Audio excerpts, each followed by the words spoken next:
Salam damai sejahtera Bapak, Ibu, serta saudara-saudari semua. Untuk mengawali renungan tentang firman Tuhan ini, mari kita bersatu di dalam doa. Tuhan Allah Bapa di sorga yang melebihi segala akal, hati, dan pikiran kami umat manusia, berfirmanlah kepada kami sebab kami bersedia untuk mendengar, dan atas pertolongan Roh Kudus, mampukan kami agar boleh melaksanakan firman-Mu itu dalam hidup kami sehari-hari. Hanya di dalam nama Tuhan Yesus kami bermohon kepadamu. Amin.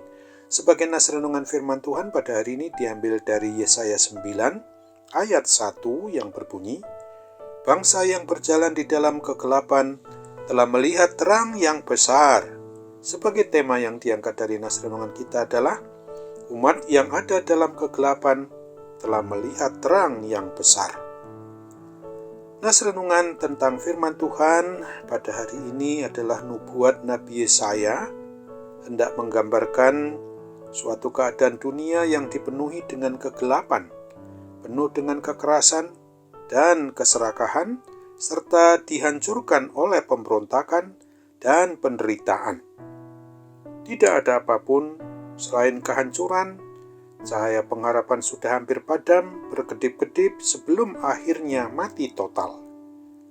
Meskipun demikian, Nabi Yesaya dalam nubuatnya bersikeras bahwa pengharapan yang redup itu bukanlah akhir dari segalanya. Karena rahmat Allah tidak selamanya akan ada kesuraman untuk negeri yang terhimpit. Allah takkan meninggalkan umatnya dalam bayang-bayang kehancuran. Sang Nabi memberitakan pengharapan bagi bangsanya dan mengacu kepada masa kedatangan Tuhan Yesus Kristus yang akan menghalau kegelapan akibat perbuatan dosa umat manusia yang memberontak kepada Tuhan. Tuhan kita Yesus Kristus adalah sebagai wujud nyata dari diri Allah itu sudah datang dalam terang yang besar. Sekarang kita mendengar kata-kata nubuat Nabi Yesaya ini dengan makna baru, bahwa bangsa yang berjalan di dalam kegelapan telah melihat terang yang besar. Mereka yang diam di negeri kekelaman, atasnya terang telah bersinar.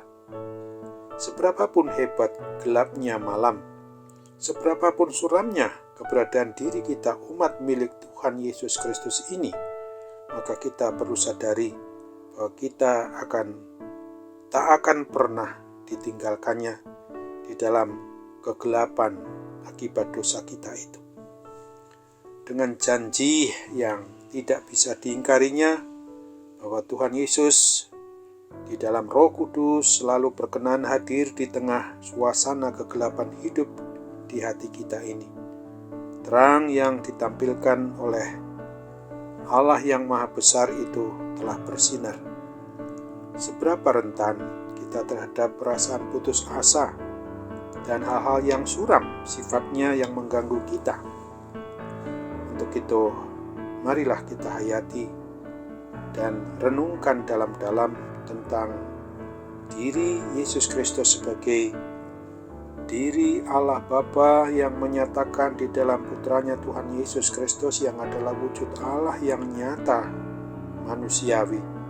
Terangnya adalah terang yang ajaib itu, telah membangkitkan harapan bagi seluruh umat manusia yang mau beriman, yang mau percaya sepenuhnya kepada Tuhan Yesus Kristus. Dan oleh iman, oleh percaya umat manusia, maka dia dapat diselamatkan hingga kepada kehidupan yang kekal di sorga. Amin. Mari kita kembali bersatu di dalam doa. Tuhan Allah Bapa di sorga, terima kasih untuk firman-Mu yang sudah mengingatkan kami. Nubuat firman Tuhan di masa perjanjian lama yang disampaikan oleh Nabi Yesaya sesungguhnya masih saja bisa mengganggu umat manusia di sepanjang zaman ini masih ada. Akan tetapi dengan mengaku percaya, mengaku beriman kepada Kristus yang adalah Allah yang menyatakan diri dalam wujud manusia yang menyatakan terang yang maha besar itu dalam hidup kami manusia apabila kami dibelenggu dosa, mau mengaku dosa, dan mau bertobat kepadamu, maka sesungguhnya hidup kami akan diterangi dengan cahaya yang tak akan pernah kunjung padam di dalam segala sesuatunya. Hal ini sungguh menjadi pengharapan kami sebagai orang yang mau menyatakan diri berwujud sebagai pribadi, bahkan juga sebagai anggota keluarga Kristen, umat yang percaya kepada Kristus.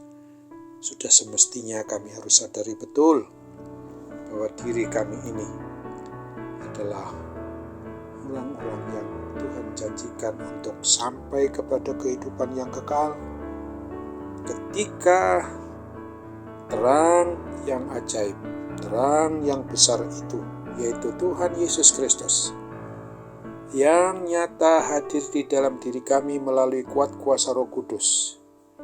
Itulah yang selalu membuat kami di dalam menyatakan sikap, tingkah laku, dan perbuatan kami sehari-hari.